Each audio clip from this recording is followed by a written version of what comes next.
The message came without warning. It appeared on every screen, every device, and every communication system on Earth at the same moment. The words were simple, but they changed everything. Planet Earth is now declared prohibited to all species of the Galactic Empire. No ship shall approach. No contact shall be made. This order is permanent. Ambassador Tae-woo stood in his office at the United Earth Government building and read the message for the 10th time. His hands were steady, but his mind was racing. For 30 years, humanity had known about the existence of alien life. For 30 years, they had tried to make contact, to join the greater community of the stars. And now, without explanation, they were being told to stay away forever. "This makes no sense," he said to his assistant, a young woman named Hana. She was one of the brightest minds in the diplomatic corps, and she looked just as confused as he felt. "We have done nothing wrong," Hana replied. "We have followed every protocol. We have been peaceful. Why would they ban us?"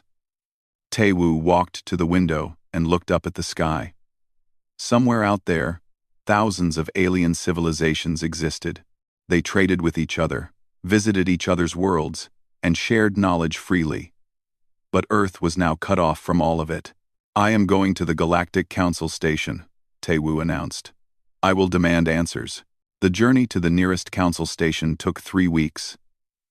Earth's ships were slow compared to the advanced vessels of the Empire, but they were reliable. Tae-woo spent the time reading every piece of information humanity had gathered about galactic politics. He found nothing that explained the sudden ban. When his ship arrived at the station, he was met with cold silence. The alien species that usually filled the corridors were nowhere to be seen. The few that remained turned away when they saw him, their expressions showing something that looked like fear. "I am Ambassador Tae-woo of Earth," he announced to the empty hallway. "I request an audience with the council." A small creature with gray skin and large eyes approached him carefully. It was a Valkyrie, one of the oldest races in the galaxy. They were known for their wisdom and their memory of ancient events. "You should not be here, human," the Valkyrie said. Its voice was soft, almost a whisper. "Go back to your world. Stay there. Be grateful for the warning." "Grateful?" Tae-woo could not hide his frustration. "We have been cut off from the entire galaxy without explanation. How is that something to be grateful for?" Tae-woo could not hide his from the men. The Valkyrie looked around nervously, as if checking that no one was listening. "The council did not ban your world to punish you. They banned it to protect themselves. The other species demanded it. They remembered what happened before." "What happened before?" "We have had no conflict with any alien race." The Valkyrie shook its head slowly. "Not in your memory, but in ours, yes. Long ago, before your kind had even left your planet, there was contact. It did not end well." Before Tae-woo could ask more questions, the Valkyrie hurried away. He tried to follow, but security drones blocked his path. He was escorted back to his ship and told never to return. Back on Earth, Tae-woo shared what little he had learned with the government. The news spread quickly. Humanity had apparently done something terrible in the distant past, something so bad that the entire galaxy still feared them, but no one on Earth had any memory of it. Hana was assigned to investigate.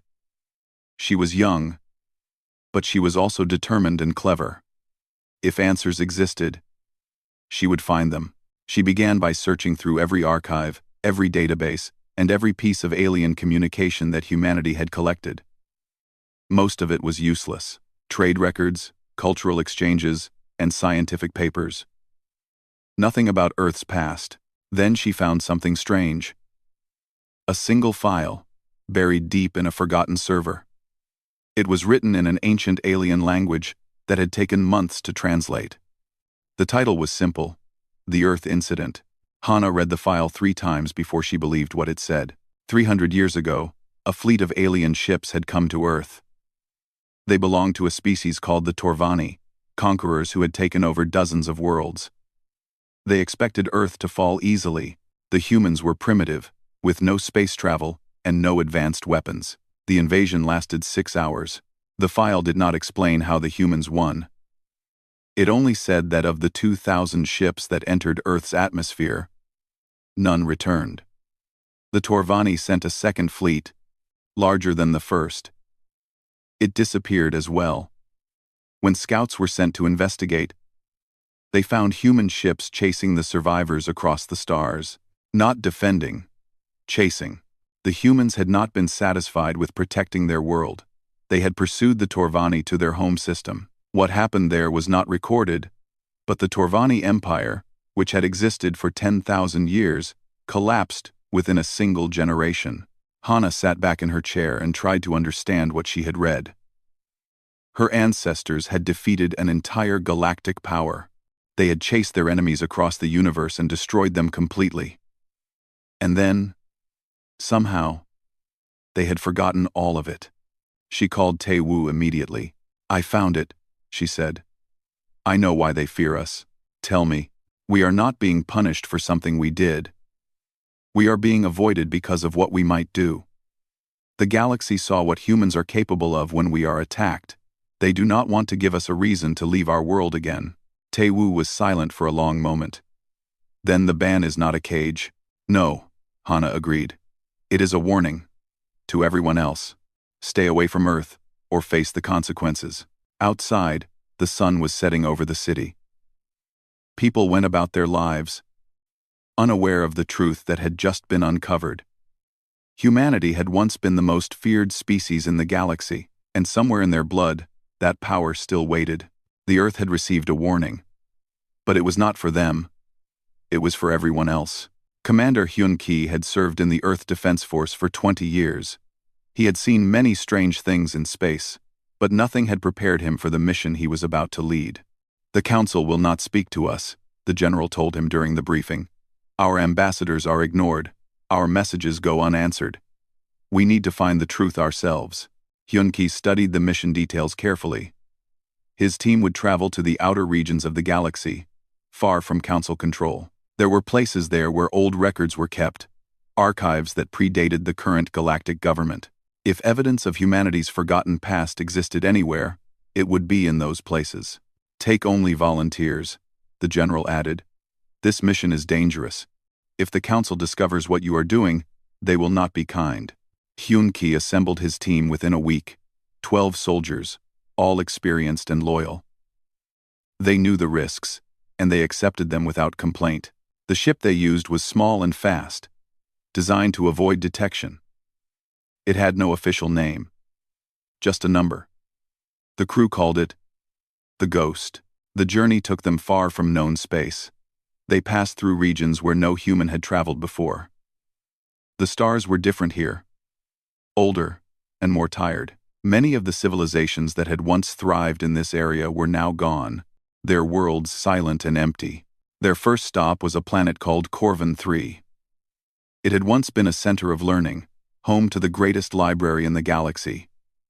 Now, it was abandoned, its cities crumbling, and its people long dead. "The record should still be here," Hyun-ki told his team as they landed. The Corvani stored their knowledge on crystal matrices. Those can last for millions of years. They searched the ruins for 3 days. Most of what they found was damaged beyond recovery. But on the 4th day, a young soldier named Ji-won discovered a hidden chamber beneath the main library. Inside were thousands of crystal storage units, perfectly preserved. Hyun-ki connected his equipment and began downloading everything he could.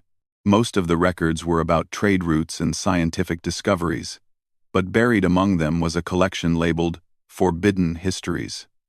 Hyun-ki felt his heart beat faster as he opened it. The first file was about the Torvani invasion, the same event that Hana had discovered back on Earth. But this record contained more details. It described the human response in ways that made Hyun-ki's blood run cold. The Torvani had landed their troops in a region that the humans called Europe. They expected to capture the area within hours. Instead, they encountered resistance unlike anything they had ever faced. The humans did not surrender. They did not negotiate. They did not run. They fought with a fury that the Torvani could not understand. Farmers with simple tools attacked soldiers in advanced armor. Children threw stones at war machines. Old people stood in doorways and refused to move, even when weapons were pointed at their heads. "They have no fear," one Torvani commander reported. "We kill them, and they keep coming. We destroy their homes, and they fight harder." What are these creatures? The invasion force was destroyed within hours, not by superior technology, but by pure human determination. Hyun-ki continued reading. The second file described what happened next. The humans did not celebrate their victory. They did not return to their normal lives. Instead, they looked up at the sky and decided that the threat needed to be eliminated completely. Within a year, they had built ships using technology taken from the Torvani wreckage. Within 2 years, they had traveled to the Torvani home system. What they did there was described in a single sentence. The human fleet burned every Torvani world to ash. Not just the military bases. Not just the government centers. Everything. The galaxy watched in horror. They had seen wars before, but nothing like this. The humans had not fought for territory or resources. They had fought for revenge, and they had not stopped until their enemy was completely destroyed. Hyun-ki saved the files and continued searching. There was more. After the Torvani were gone, other species approached Earth carefully. They offered peace and friendship. The humans accepted, and for a while, things were calm. Earth joined the early version of the Galactic Council and participated in trade and cultural exchange. But then came the second test. A species called the Mordani decided that the stories about human ferocity were exaggerated. They sent a small raiding party to Earth to capture specimens for study. The raid targeted a village on a small island, far from any major city. The Mordani expected no resistance. They were wrong. The villagers fought back with fishing spears and farming tools. When the Mordani tried to retreat, they found that the humans had already disabled their ships. Not destroyed. Disabled. The humans wanted prisoners. What happened next was not recorded in detail. The file only said that the Mordani prisoners were released after 6 months. When they returned home, they refused to speak about what they had experienced. The Mordani government immediately voted to support a permanent ban on all contact with Earth. They learned something, Hyun-ki said quietly to his team. Something that terrified them so much they never wanted to see a human again. Ji-won looked pale. What could be worse than what the humans did to the Torvani? Hyun-ki did not answer. He did not need to. They all understood. The humans had not just defeated their enemies. They had broken them. Not their bodies, but their spirits. They had shown them that there was nothing in the galaxy more dangerous than a human with something to protect. The team returned to the Ghost with their findings. The journey back to Earth was quiet. Everyone was lost in their own thoughts. When they arrived home, Hyun-ki delivered his report personally to the general. The old man listened without interrupting, his face growing more serious with each revelation. "So the ban is not about politics," the general said finally. "It is about survival. They are afraid that if they push us too hard, we will do to them what we did to the Torvani." Hyun-ki nodded. "We are not prisoners. We are the most dangerous species in the galaxy. And everyone knows it, except us." The general stood and walked to his window, looking out at the peaceful city below. "Perhaps it is better that our people forgot. Perhaps the guilt of what our ancestors did was too heavy to carry." "Perhaps," Hyun-ki agreed. "But now we know. The question is, what do we do with this knowledge?" Outside, children played in the streets, laughing and running without a care in the world. They did not know that their ancestors had once been the terror of the stars. They did not know that the blood of conquerors ran in their veins. But somewhere, deep in the human heart, that ancient fire still burned, waiting for the day it would be needed again. Dr. Yuna had spent her entire career studying alien languages and cultures. She was one of the few humans who could read ancient galactic texts without translation software. When the government asked her to examine the files that Commander Hyun-ki had recovered, she knew this would be the most important work of her life. Her laboratory was deep underground, protected from any outside interference. The crystal matrices were incredibly old, and she had to be careful not to damage them. Each one contained thousands of records, all written in languages that had been dead for centuries. For 3 months, she worked alone. She ate at her desk, slept in a small room next to her lab, and thought about nothing except the task before her. Slowly, piece by piece, she began to understand the truth about humanity's forgotten past. The early files confirmed what the team had already discovered. Humans had been attacked, had fought back, and had pursued their enemies across the stars. But as Yuna dug deeper, she found something unexpected. There had been a third incident. After the Torvani were destroyed and the Mordani were traumatized, the galaxy had left Earth alone for almost a century. Trade continued, cultural exchanges happened, and everyone pretended that the past was forgotten. But it was not forgotten. It was waiting. A species called the Zelkari were the rulers of a vast empire in the southern arm of the galaxy. They were ancient and proud, and they believed that no young species should be allowed to challenge their authority. When they heard stories about the humans, they were not afraid. They were insulted. These primitive creatures dare to think they are powerful, the Zelkari emperor said, according to the records. We will teach them their place.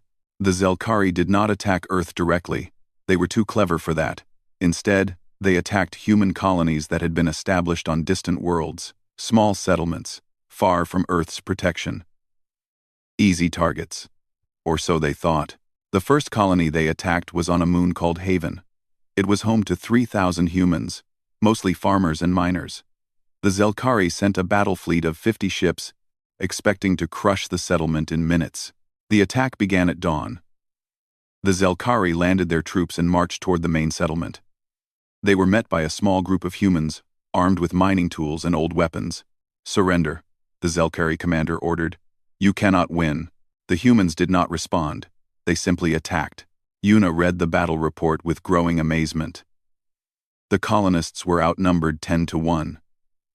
They had no military training and no proper weapons.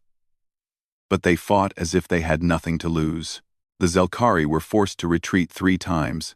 Each time they advanced, the humans pushed them back. When the Zelkari finally captured the settlement, they found it empty.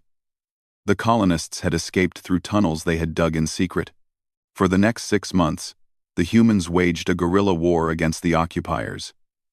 They attacked supply lines, sabotaged equipment, and disappeared into the wilderness before the Zelkari could respond. The mighty battle fleet found itself unable to defeat a few thousand farmers. Then Earth arrived. Word of the attack had reached home, and the response was immediate. A human fleet appeared in the system, larger than anything the Zelkari had expected. The battle lasted 2 days. When it was over, the Zelkari fleet was destroyed, and their survivors were fleeing back to their empire. But the humans did not stop there. Just as they had with the Torvani, the humans followed their enemies home. They crossed into Zelkari space and attacked every military outpost they found. They did not target civilians, but they made sure that the Zelkari military would never threaten anyone again. The records described the final confrontation. The human fleet arrived at the Zelkari homeworld and demanded the Emperor's surrender. When he refused, the humans did not fire on the planet. Instead, they landed a single soldier, just one. His name was Park Sung-ho. He was not a general or an admiral. He was a sergeant who had lost his family in the attack on Haven. He walked alone into the imperial palace, past thousands of guards who were too afraid to stop him. He found the emperor in his throne room, surrounded by his most loyal warriors. The records did not say exactly what happened next. They only said that when Park Sung-ho walked out of the palace an hour later, the emperor was dead and his warriors had fled. 1 man, 1 hour, the end of an empire.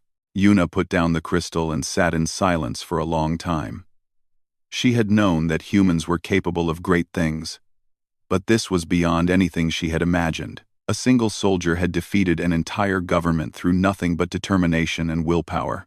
The rest of the file explained what happened after. The Zelkari Empire collapsed into civil war. Their subject species rose up and claimed independence. Within a generation, the empire that had lasted for 50,000 years was completely gone, and the galaxy remembered The prohibition on Earth was established shortly after. It was not a punishment or a sanction. It was a desperate attempt to keep the humans contained. If they were left alone, perhaps they would not feel the need to destroy anyone else. Yuna compiled her findings into a report and sent it to the government. The response came within hours. The president herself wanted to meet with her. The meeting took place in a secure room at the government headquarters. The president was a woman named Unbi, known for her calm judgment and careful decisions. But even she looked troubled by what Yuna had discovered. "You are telling me that we are not banned because we are weak," the president said slowly. "We are banned because we are too strong." "Yes," Yuna confirmed. "The galaxy has seen what we do when we are provoked. They have decided that the safest option is to never provoke us. And our own people? Why do we not remember any of this?"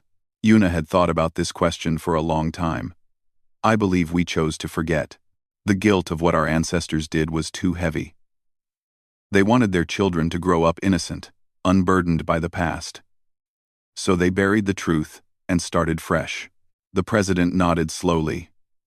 "A mercy, perhaps, but also a danger. If we do not know what we are capable of, we cannot control it." She stood and walked to the window, looking out at the city. "The galaxy fears us, because they have seen the darkness in human hearts. But they have also seen the light. Our ancestors did not attack innocent people. They only destroyed those who threatened them." "That is true," Yuna agreed. "We are dangerous, but we are not evil. The difference matters." The president turned back to face her. "Then we must make sure the galaxy remembers that difference. We must show them that humans can be trusted, even with our power." Outside, the sun was rising over the city. A new day was beginning, and with it, a new understanding of what it meant to be human. They were not just another species among millions. They were the guardians of a terrible strength, a strength that had saved them before and might save them again. The question was whether the galaxy would ever give them the chance to prove that they could be more than just destroyers. That remained to be seen. The warlord Vorath had conquered 17 star systems in 10 years. His fleet was vast, his armies were ruthless, and his ambition was endless. The Galactic Council had tried to stop him many times, but they had failed. Their forces were weak, divided by centuries of peace and comfort. Vorath knew about the prohibition on Earth. He knew the stories that the older species told about human ferocity. But he did not believe them. He believed that fear was a weapon used by the weak against the strong. And he was not weak. "The humans are nothing," he told his generals. "They have been isolated for 300 years. They have grown soft and lazy. Their ships are primitive, their weapons are old, and their soldiers have never seen real war." His generals nodded in agreement. They had conquered species that were supposed to be dangerous before. The reality had always been disappointing. "Earth has resources we need," Vorath continued. "Fresh water, rare minerals, and most importantly, workers. Human slaves will build my next generation of ships."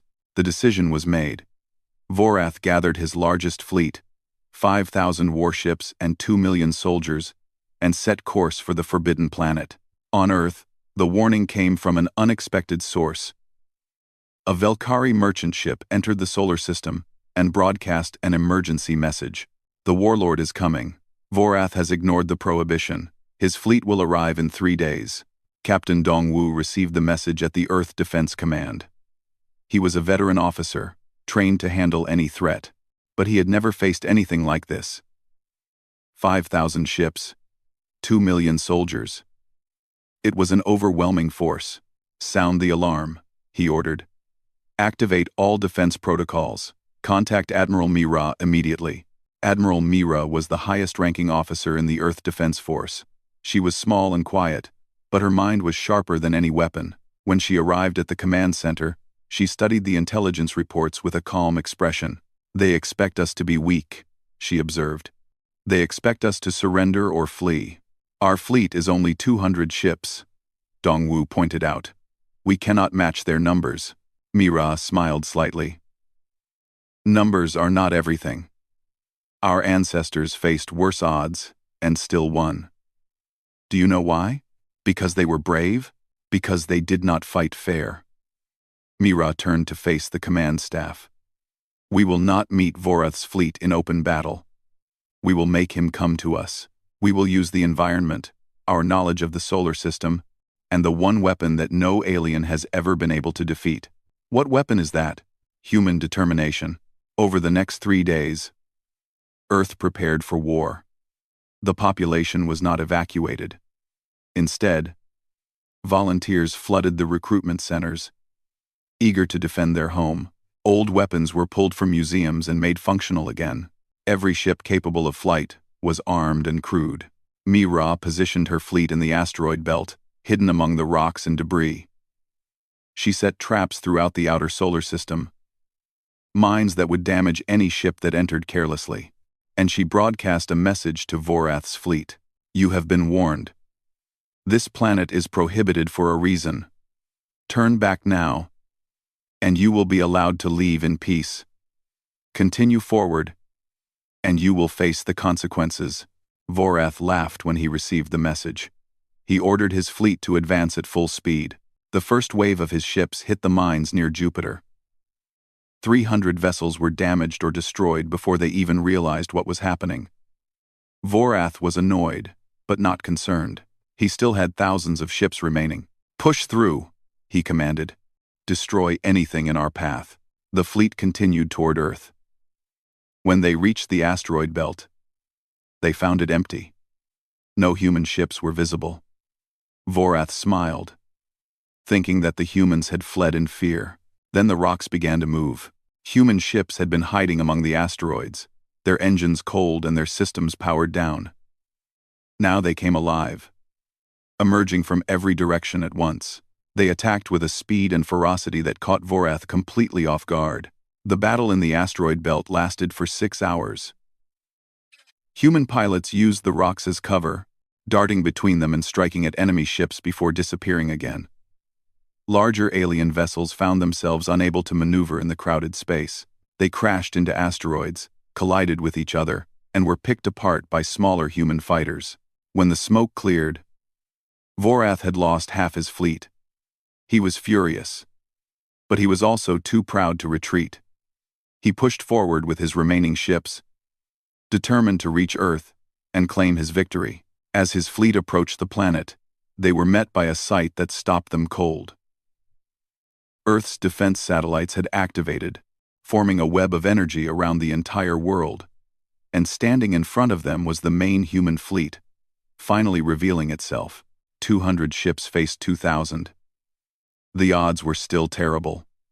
But the human ships did not run. They did not negotiate. They simply attacked. Captain Dongwu led the first wave personally. His ship cut through the enemy formation like a knife, targeting Vorath's command vessel. All around him, his fellow pilots fought with a fury that seemed almost supernatural. Admiral Mira coordinated from the command center, watching the battle unfold on dozens of screens. She gave orders calmly, adjusting tactics as the situation changed. Under her guidance, the human forces fought with perfect coordination. The alien soldiers on Vorath's ships began to panic. They had expected an easy victory against primitive opponents. Instead, they were facing warriors who seemed to welcome death, who attacked without hesitation, and fought until their last breath. What are these creatures? One alien captain screamed into his communicator. They do not stop. We kill them, and they keep coming. Vorath watched from his command deck as his fleet was torn apart. For the first time in his life, he understood why Earth had been prohibited. It was not a trick or a lie. Humans really were different from every other species in the galaxy. They did not fight for territory or resources. They fought for something else entirely. Something that could not be measured or destroyed. Retreat, Vorath ordered finally. It was the first time he had ever spoken that word. All ships, retreat. His remaining vessels turned and fled. The human fleet pursued them for a short distance, then stopped. They let the survivors go, just as their ancestors had let the Mordani survivors go centuries before. A message was sent to Vorath's retreating ships. Remember what you saw here today. Tell everyone you meet. This is why Earth is prohibited. This is what happens to those who ignore the warning. On Earth, the celebration lasted for days.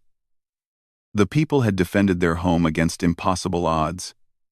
They had proven that the stories about human courage were not just legends, but Admiral Mira did not celebrate. She knew that this battle was just the beginning. The galaxy had seen Earth awaken. They would be watching now, wondering what the humans would do next.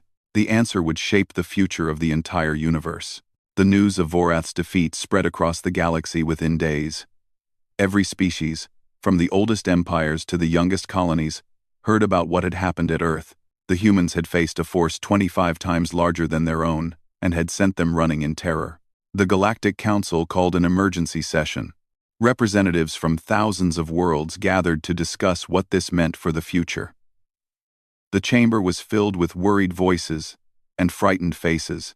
The prohibition has failed, the Velkhari elder declared. Vorath ignored it. And now the humans have been provoked. What will they do next? Will they come for us? The debate lasted for 3 days.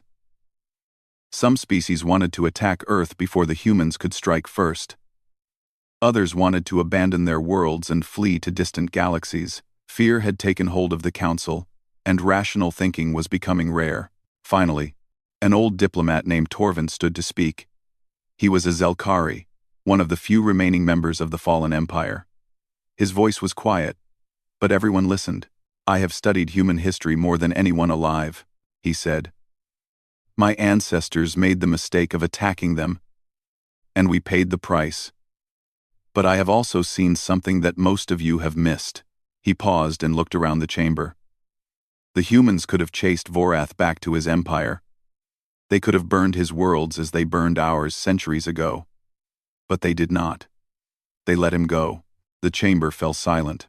This was true. Everyone had been so focused on the human victory that they had not considered what the humans had chosen not to do. "The humans are not monsters," Torvin continued. "They are dangerous, yes. More dangerous than any species in this galaxy. But they are also capable of mercy. They only destroy those who threaten them. If we leave them alone, they will leave us alone." The council debated his words for another day. In the end, they decided to send an ambassador to Earth, not to threaten or demand, but to talk, to finally understand the species they had feared for so long. The ambassador chosen was a young Velkhari named Siran. She was brave enough to volunteer and wise enough to approach the mission with an open mind. Her ship approached Earth slowly, broadcasting messages of peace. She was met at the edge of the solar system by a human escort. Captain Dongwu himself flew alongside her ship, guiding her safely through the defense network that still surrounded Earth. When Siran landed on the planet, she was surprised by what she found. Earth was beautiful. Green forests, blue oceans, and cities that sparkled in the sunlight. The people she met were not the savage warriors she had expected. They were farmers, teachers, artists, and families. President Yunbi greeted her personally at the government building. The human leader was calm and welcoming, offering food and rest after the long journey. "We have been isolated for a long time," Yunbi explained. "We did not understand why the galaxy feared us. Now, we know our history, and we understand." Siran nodded carefully. "Your ancestors did terrible things. Many species still carry the scars. We know, and we are sorry for the suffering they caused. But we cannot change the past. We can only shape the future." The negotiations took weeks. Siran learned more about humans during that time than anyone had learned in centuries. She discovered that they valued family above all else. They protected their children with fierce devotion. They formed bonds of friendship that lasted lifetimes. And when those bonds were threatened, they became something else entirely. "You ask why we fight so hard," Yunbi told her one evening. "It is because we love so deeply. Every human carries others in their heart. When you attack one of us, you attack everyone they care about. That is why we cannot be conquered. That is why we will never surrender." Saran finally understood. Humans were not dangerous because they were evil or aggressive. They were dangerous because they cared too much. Their love was their greatest strength and their most terrible weapon. When she returned to the Galactic Council, she delivered her report with new confidence. The prohibition must remain, she announced. But its meaning must change. We have been telling the galaxy to stay away from Earth because humans are dangerous. From now on, we should tell them to stay away because humans are precious. The council was confused. What do you mean? The humans do not want war. They do not want conquest. They only want to live in peace with those they love. The prohibition should not be a cage to keep them in. It should be a shield to keep attackers out. We are not protecting ourselves from them. We are protecting them from foolish species like Vorath, who do not understand what they would face. The proposal was radical, but it made sense. After another long debate, the council voted to accept it. The prohibition on Earth was reformed. It was no longer a ban, but a warning. Any species that approached Earth peacefully would be welcomed. Any species that approached with hostile intent would face the consequences alone. The galaxy would not help them. The galaxy would not save them. They would have chosen their fate. On Earth, the news was received with mixed feelings. Some were happy to finally be accepted. Others were suspicious of alien motives. But President Yoon Bi saw the opportunity clearly. This is our chance to show the galaxy who we really are, she told her people. Not destroyers, but builders. Not conquerors, but friends. Our ancestors left a legacy of fear. We will leave a legacy of hope. Trade routes opened between Earth and other worlds. Human scientists shared their knowledge, and alien scientists shared theirs. Cultural exchanges began, with artists and musicians traveling between stars. Slowly, the fear began to fade. Ambassador Tae Woo, who had started this journey so many years ago, lived to see humans walking freely among the stars. He stood on a station overlooking a busy spaceport, watching ships from 100 different species come and go. Hana stood beside him, no longer young but still sharp. "We did it," she said quietly. "We changed everything." Tae-woo smiled. "Not everything. Humans are still humans. We still love too deeply and fight too hard. But now the galaxy knows that those are not weaknesses. They are our greatest gifts." A human child ran past them, chasing an alien child in a game of tag. They laughed together, unaware of the long history that had led to this moment, unaware that their friendship was the true victory of the war that had never been fought. The prohibition still existed, written in the records of the Galactic Council. But its meaning had changed forever. It was no longer a warning to keep others safe from humans. It was a reminder of what the galaxy had learned. Do not mistake human kindness for weakness. Do not mistake their patience for surrender. And most importantly, do not threaten what they love. Because when humans fight, they fight with everything they have.